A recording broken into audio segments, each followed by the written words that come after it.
CALI's all-in-one underlayment, CALI Complete, is designed for moisture and vapor protection for all subfloors and floor types. It also helps reduce noise and insulate rooms, so your floors are quieter, more comfortable, and better protected.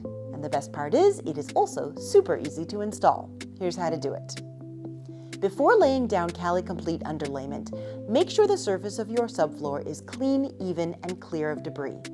Lay down your first sheet next to the wall with the green side facing up. Continue laying sheets along the length of the wall, connecting them with the interlocking edges. If you're working over a plywood subfloor, this is all you need. However, if you're installing over concrete, use CALI's metallized seal tape to tightly tape the tab seams together. This will create a full moisture barrier. You also want to apply the tape where the straight seams of the sheets touch and along the room's perimeter, sealing the underlayment to the wall. If you accidentally puncture or tear the underlayment, simply patch it up with the seal tape. You're now ready to start laying your planks on this first length of underlayment.